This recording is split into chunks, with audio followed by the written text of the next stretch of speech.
깊게 구멍 쫙 뚫어가지고 2층에서 쫙 뻗어서 빼먹고 저층에서 쫙 뻗어서 빼먹고 다음 층에서 쫙 뻗어서 빼먹고 그리고 이게 이제 생산하는 그 셰일 그 오일을 생산하는 곳이 보시다시피 미국의 대도시랑 다 가깝잖아요. 생활권이랑 다 가까우니까 저기 뭐야 운송비도 작게 들어. 그러니까 원래 그 자원 자체가 천혜의 자원이고 정말로 세계에서 아주 예외적인 바다 셰일이라는 해양 셰일이라는 천혜의 자원이고 기술도 독점적으로 그렇게 해서 2016년에 완성이 됐고 그 다음에 그게 위치가 전부 인구 밀도가 높은 지역 안에 있든지 그 부근에 있어서 물류 비용이 최소화되고 이러니까 미국이 기름값이 전 세계에서 제일 싼 나라가 되는 거죠. 지금 미국의 셰일 오일의 생산 원가가 이 옛날에 전통적인 유정의 생산 원가보다 훨씬 싸요. 전통적인 유정을 개발하는 나라 중에 미국과 원가 경쟁이 가능한 유일한 나라는 사우디아라비아입니다. 거기는 워낙 싸니까요. $40 언더니까. 미국이 지금 그 선에 가 있거든요.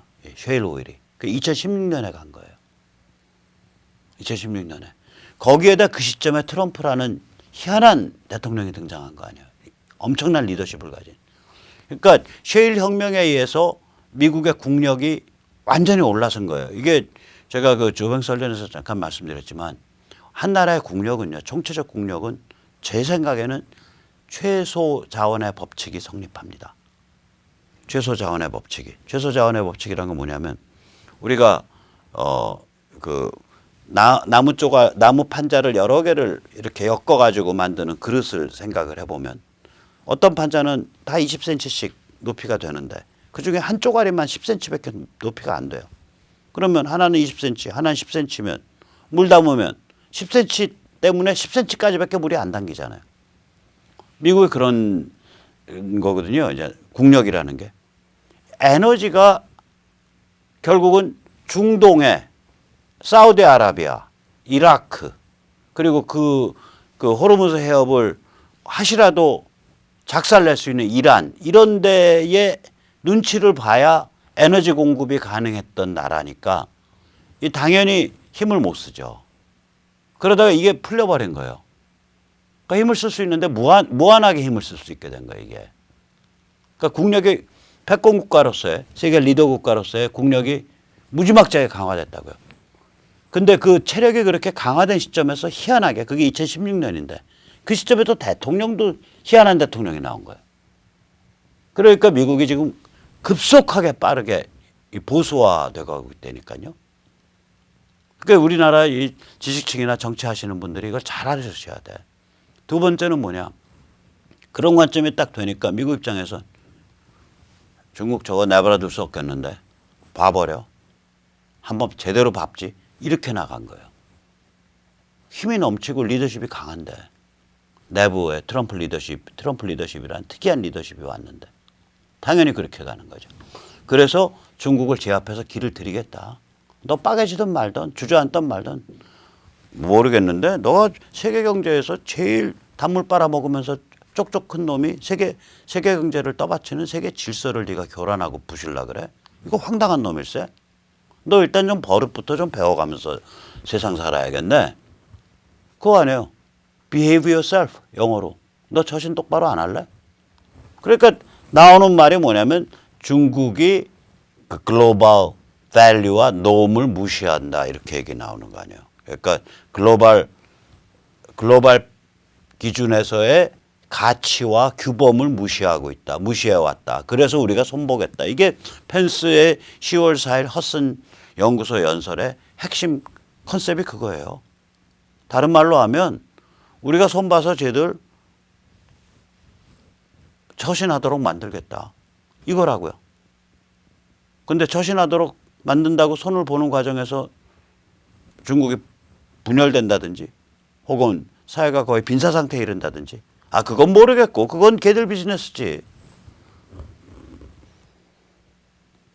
그런 태도예요. 지금 미국의 중국에 대한 태도가. 근데 이제 북한 해방이라는 게 여기서 뭐냐. 북한의 핵과 미사일이 중국을 위한 도발 대행업이거든요. 시진핑 체제 때 핵실험 6번 중에 4번이 일어났고 전체 미사일 실험 한 30여 번 중에 시진핑 체제 때 25번이 일어났는데 그럼 얘는 메이드 인 차이나라는 소리 아니에요, 기술이. 즉 다시 말해서 중국이 차마 못 저지르는 일을 대신해서 저질러주는 꼬마 악마. 이게 북한이란 소리 아니에요. 그러니까 미국 입장에서는 야 저거 접수 해방시켜야겠는데 이렇게 되는 거지. 접수 해방시키는 길 외에는 비핵화를 달성할 길이 없고 접수 해방시키게 되면 한반도 전체를 장악하잖아요. 그다음에 접수 해방시키게 되면 중국인들한테 어마무시한 심리적 폭탄을 던지는 거 아니에요.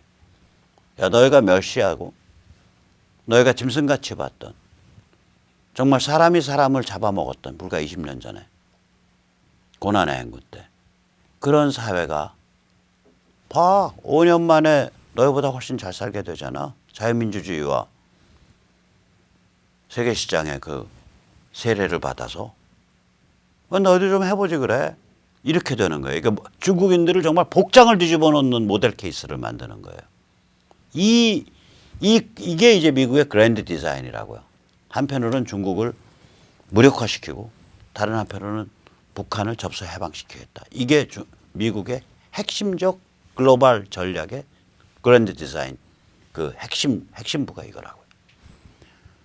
자, 이런 상태가 왔기 때문에 우리가 그 자유통일에 대해서 좀 대담하게 이제 생각을 해봐야 돼요. 이거는요, 일체제 이국가 자유통일을 생각을 해야 됩니다.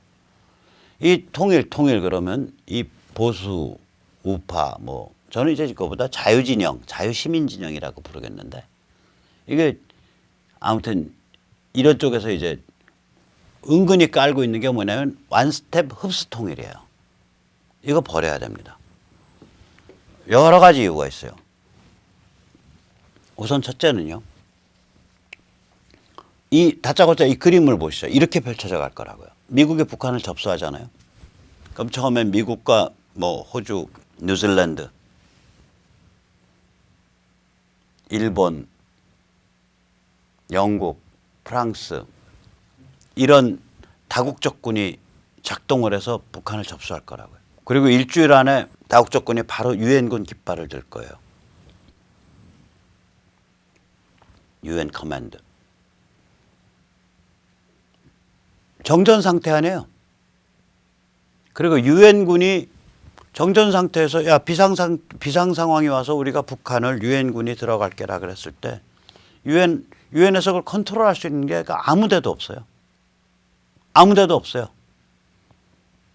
UNC가 전 세계에서 유일하게 유엔군 사령부가 존재하는 데가 한반도입니다. 다른 데 없어요, UNC. 그리고 UNC는요, 만들어진 이후로 아무도 관리를 안 하고 있는데요. 아주 냉정하게 얘기하면 유엔군 깃발은요, 주한미군이 그냥 한꺼풀 둘른 위장막에 지나지 않아요. 언제든지 쓸 수 있는 거예요, 이거는. 그 깃발을 써갖고 북한을 들어간단 말이에요. 그리고 나서 안보리에 딱 붙이죠. 안보리에 붙이면서 뭐라 그랬어요?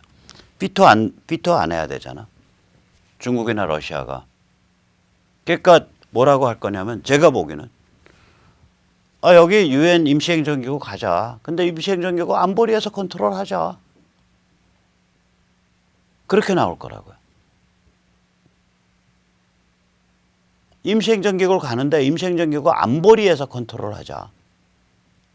그리고 너희도 안보리 주요 멤버로서 임시행정기구 그 무슨 운영위원회 같은 데 들어와. 유엔 임시행정기구라는 게 이제 신탁통치 비슷한 거예요. 신탁통치는 국제법적으로 그러니까 세계 제2차 세계대전 이전의 식민지에 대해서만 적용돼요. 그 이후로는 신탁통치를 정한 적이 없어요. 그래서 1990년대 팔라우를 마지막으로 신탁통치 끝났습니다.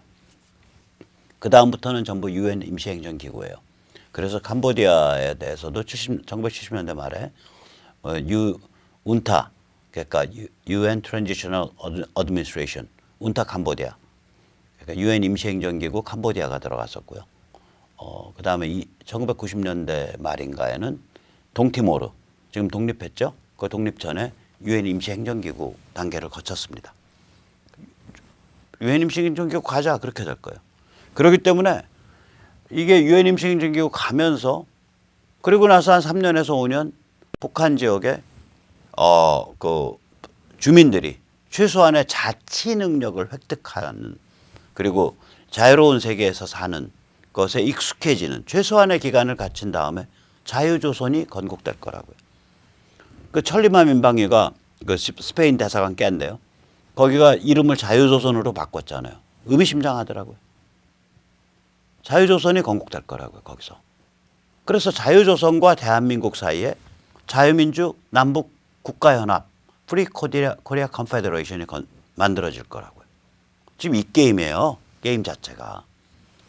자, 그러면 이게 왜 그러냐? 이렇게 되면 우리가 자 흡수통일한다. 그러면 그거 뭐 당장 전부 소득 보전해 줘야 되고 온갖 지원 다 해줘야 되고 그러니까 우리가 힘이 없고 우리는 세금에 눌려서 죽게 될 거다. 맞는 얘기예요. 그 걱정. 맞는 얘기입니다. 그리고 흡수통일하는 거 원하지도 않아요. 흡수통일하면요. 강남에 혹은 부동산 투자하는 아줌마들 다 올라가 갖고 아예 그냥 북한을 뒤집어 놓을 거라고요. 그 꼴 어떻게 볼 거냐고. 북한 주민들이 그 꼴 볼 것 같아요. 납치하고 암살하고 행패 부리고 해코지하죠. 그러니까 우리가 흡수통일을 할 수 있는 경제적인 힘도 없고 그다음에 우리가 흡수통일을 할 수 있는 정신적 힘도 없어요. 뿐만 아니에요. 아까 독일 얘기한다고요? 독일은 안 그래요. 독일은 4분의 1, 4대 1 정도예요. 그러니까 쉽게 얘기하면 지금 우리랑 중국 광동 지역에 사는 사람들 정도의 그런 소득 수준 차이였고요. 이미 동독 사람들은 이 굉장히 많은 수준까지 이게 업돼 있었다고요. 이 사고방식이나 이런 게. 준비가 많이 돼 있었어요. 동독 쪽에서도. 그러니까 우리가 그러니까 제가 말한 심리적 준비를 얘기하는 거예요. 그러니까 이거는 독일은 예를 들면 곤란하고요. 우리는 힘이 없다고요. 경제적 힘도 없고 그리고 그 정신적 힘도 없고 더 중요한 건 뭐냐면 지금 중국 게이브지 꺾고 러시아 게이브지 꺾어야 되거든요. 면피시켜줘야 될 거 아니에요, 걔들. 면피시켜줘야 될 거 아니에요. 근데 대한민국에 흡수통일 시켜? 그럼 면피가 되겠어요? 면피 안 되죠. 여기 자유조선으로 갈 거야. 유엔 임시행정기구 거쳐서 그렇게 가는 거야. 이래야 면피가 되잖아요. 그리고 너희도 유엔 임시행정기구 때부터 깊게 관계해. 그래야 면피가 되는 거야, 이게. 이게 그런 게임이거든요. 그러니까 지정학적으로 국제 정세로 보면 이게 대한민국 흡수통일 게임이 아니에요. 게임 자체가. 유엔 임시행정기구 거쳐서 자유조선 건국 게임이에요, 이게. 미군 접수, 유엔군 깃발, 유엔 임시행정기구, 자유조선 건국. 우리가 이거를 딱 내다보고 저는 그렇게 생각을 해요. 여기 유엔군 깃발 딱 쓰잖아요. 그럼 우리가 그때 개헌을 준비를 해야 돼요. 헌법 3조를 폐기해야 된다고. 고쳐야 된다고요. 대한민국의 영토는 한반도 및 그 부속 도서로 한다. 이게 헌법 3조거든요. 그때는 고쳐야 돼요. 대한민국의 영토는 영해는 NLL을 기준으로 하고 영토는 저걸 기준으로 한다. 이렇게 고쳐야 돼요. 그때. 그 휴전선을 기준으로 한다. 북이 자유조선으로 나갈 게 명확해지잖아요. 유엔 임시행정기구 거치면 당연히 그 다음번 단계는 자유조선이죠. 지금 국제사회 공동관리를 받고 있고 그걸 리드하는 게 미국인데 그 다음번에 들어설 나라가 공산주의 국가가 되겠어요? 그때 고쳐야 된다고요. 헌법을. 헌법 3조를 고쳐야 된다고요. 그래서 우리가 이제 이런 컨셉을 가지고 우리 자유진영, 자유시민진영이 통일담론을 주도해야 돼요. 야, 문재인, 당신들은 말이야. 친중반미 코리아 연방하자며 당신들은 2체제 1연방 하자며 말이 안 되잖아. 저 인류 최악의 전체주의 체제랑 우리가 어떻게 연방을 하냐. 되는 소리 좀 해라. 우리는 1체제 2국가 자유통일 국가연합이야. 프리 코리아 컨페더레이션이야. 국가연합은 연방보다 낮아. 결합도가. 북한이 스스로 자기의 힘으로 일어설 수 있도록 우리가 도와줘야지. 우리가 퍼부어 줄 수가 없는 거야. 그리고 우리가 이제 이거를 리드해야 되는 거예요. 통일 담론을. 이제 그때가 된 겁니다. 자, 이때 우리가 반드시 염두에 둬야 될 거는 이 게임입니다. 이 현대 문명이 원래 해체력을 갖고 있어요. 현대 문명은 사람을 시장 속에 홀로 떠 있는 무도덕한 원자로 만들어요. 그러면 시장 속에 홀로 떠 있는 무도덕한 원자가 된다고요. 왜냐? 공동체가 다 해체됐는데. 도덕이라는 거 공동체에서 배우잖아요. 우리 옛날 같으면 대가족에서 배우는 거고 문중에서 배우는 거고 집성촌에서 배우는 거거든요. 그런 건 다 해체됐잖아요. 혼자서 눈 딱 뜨면 내가 내다. 내가 죽은 다음에 화장되고 나서 들어갈 항아리와 그 항아리를 모실 뭐라 그러죠? 그걸 요새 무슨 묘지, 납골 묘지까지 내가 고민해야 되잖아요. 내 모든 걸. 내 치매 상태에서 똥을 좀도 못 가리고 내 생각 판단도 헷갈리고 이 상태에서 내가 어떻게 험한 꼴 안 당하고 그래도 비교적 점잖게 늙어 죽을 수 있는 길이 뭔가. 그걸 내가 혼자서 다 고민해야 되잖아요, 이제는. 그러니까 시장 속에서 홀로 떠 있는 무도덕한 원자가 된다고요, 현대 문명이. 그런 걸로 만들어요. 이게 무시무시한 해체력이 있거든요. 그러면 이 해체력을 극복하고 어떻게 자유민주주의 공동체를 만들 거냐. 이게 게임인 거예요. 근데 한국은 여기다 더 지독해요. 저는 이 현대 문명의 무시무시한 해체력을 용광로 속에 들어있는 시뻘건 쇳물 같은 거예요. 그 안에 들어가면 다 녹아버려요. 사람 거기에 빠지면 퐁당하고 그냥 재도 안 남는 상태예요, 그건.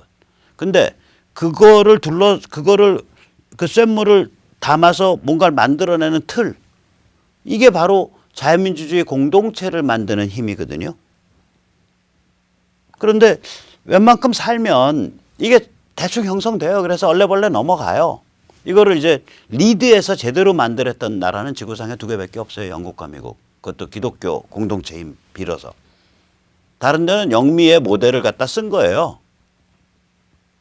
거기가 주도하는 그러한 세계 질서 속에서 편안하게 그 모델을 채택할 수 있었던 거예요. 다른 데는. 하나하나 본인 스스로 고민해서 그 규칙을 만든 데가 없다고요. 프랑스가 가다가 말았고요, 그 길을. 자, 그런데 한국은요, 이게 원래 그냥 대충 안 만들어져요. 왜냐? 중국이 공작을 계속 하거든. 그리고 평양 종북 간첩이 공작을 계속하고 북한이 넘어졌더라도 평양 종북 간첩에 그들이 침투시켜놨던 도끼가 그냥 배어 있잖아요. 사회 곳곳에. 언론인, 법조인, 정치인, 대학 교수, 아는 척하고 좀 떠드는 소리하고 사회를 리드할 입장에 있는 사람들. 중고등학교, 초등고등학교 교사. 전부 그 도끼가 배에 있거든. 여기는 이 원래 현대 문명이 갖고 있던 이 무시무시한 시뻘건 쇳물과 같은 해체력을 중국이 공작하고 평양이 공작해서 이것의 파괴성을 더 증폭시켜 놓은대요. 여기 한국이.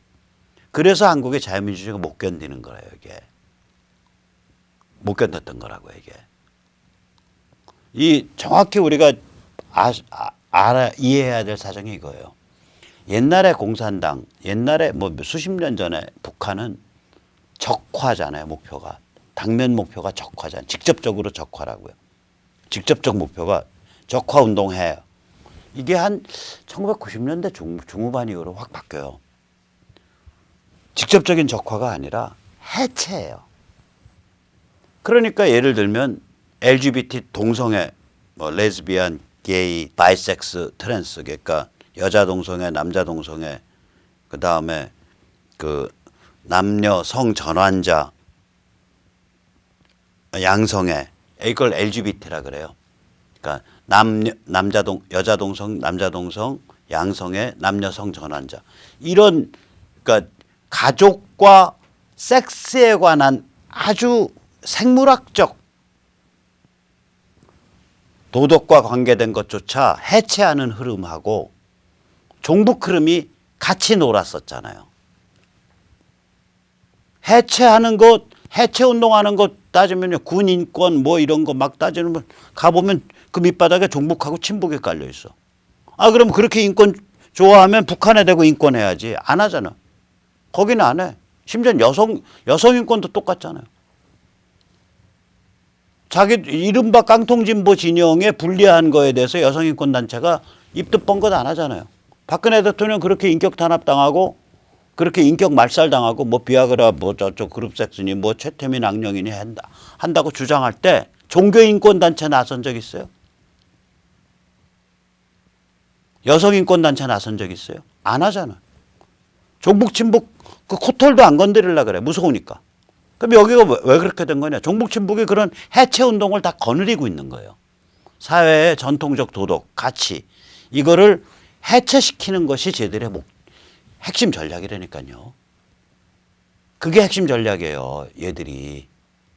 해체력을 사회에 작동하고 있는 해체력을 증폭시켜라 이거야. 이게 증폭을 일부러 안 해도 감당하기가 어렵다고요. 만만치 않아요. 현대 문명이 만들어내는 이 해체의 힘이라는 게. Deconstruction tendency, deconstruction power. 한 사람 한 사람을 시장 속에서 홀로 떠 있는 무도덕한 원자로 만드는 그 현대 문명의 무시무시한 시뻘건 용광로 속에 들어있는 시뻘건 쇳물과 같은 그런 해체의 에너지를 감당해서 자유민주주의 공동체 만든다는 게 멀쩡한 데서도 쉬운 일이 아니에요. 이게 쉽지 않으니까 프랑스가 가다가 자빠져 버린 거 아니에요. 영미만 그걸 제대로 가서 그걸 가지고 세계 질서를 리드한 거 아니에요. 이게 쉬운 일이 아니에요. 이 자체만 해도. 근데 여기에는 그게 아니라 중국 입김, 중국 공작으로 야 해체 곳곳 다 들쑤셔갖고 전부 근본적인 원칙과 같이 다 해체하고 무너뜨려. 이런 입김 확 들어오고 평양 종북 간첩 쪽에서도 그 입김 확 들어오고. 그러니까 여기가 이게 자유민주주의 공동체 만들기가 쉬운 일이냐고요. 이걸 해내야 돼요 우리가. 그래서 무조건 자유시민의 네트워크를 만들어야 합니다 라고 제가 주장을 하고요. 좀 욕먹을 짓인지 뭔지 몰라도 자유시민의 네트워크를 이제 시민의 네트워크니까 심판연대 www.simpan.org 라는 걸 만들어서 처음으로 4월 4일 날 그러니까 다음 주 목요일 날 집회를 갖습니다. 그거 잠깐 안내 드릴게요. 이 심판연대는 특정 정치인, 특정 정당 등에 같이 하질 않아요. 그러니까 우리는 자한당의 집도끼가 아니다. 우리는 총알 대신 투표로 죽인다. Kill by ballots, not bullets. 그런 주제를 가지고 이번에 심판대회를 합니다. 저희가 이 동작을 나경원 선거구를 뽑은 이유는 지금 한국당, 자한당의 당대표가 원외잖아요. 그 동네에서 빠찌를 달고 있냐 안 달고 있냐는 굉장히 큰 차이를 가집니다. 지금 나경원이 사실상 전체 야권의 지도자입니다. 핵심 지도자입니다. 이게 한국당의 원내대표이기 때문에. 그래서 나경원 동작을 선거구부터 가서 먼저 출격을 해서 하려고 그래요. 일시는 4월 4일 오후 6시 30분이고요. 장소는 이수역 11번, 12번 출구 사이고요. 응원 문자. 열심히 하세요. 못 가서 미안합니다. 혹은 저도 갑니다. 그런 간단한 응원 문자 010에 3330-1142로 보내주시면 준비하는 사람들 무지하게 기운이 날 것 같습니다. 이거 이제 나경원 의원만 갈 게 아니라 사실은 뭐 250개 선거구 다 가야 돼요. 250개 선거구에서 이게 다 힘차게 움직이려면 한 선거구당 평균 월 3,000원 이상 내는 회원이 한 200명씩 전국적으로 한 4만에서 5만 명이 모이면은 대한민국 정치를 완전히 뒤집을 수 있습니다. 완전히 뒤집을 수 있어요. 이제 이거 가지고 백모가 엉뚱한 짓 할 것 같다. 그러면 오시지 마시고요. 백모와 백모의 동지들. 저도 여기 이제 n분의 1로 참여하는 건데 좋으신 분들 앞으로 많이 참여하시게 될 겁니다. 참여하면 이거는 뭐냐면은 이 대한민국 정당 정치를 이렇게 견인하겠다는 거거든요. 비판해서. 그래서 띄워줄 사람 띄워주고 떨어뜨려야 될 사람 떨어뜨리고 그런 운동이에요, 이게. 그래서 우리 유권자가 정당 정치의 실제적 나침판 역할, 엔진 역할, 떠받치는 그물망 역할, 뒤에서 밀어주는 추진력 역할, 그런 걸 해야 될 때가 왔습니다. 네, 오늘 여기까지 모시겠습니다. 감사합니다.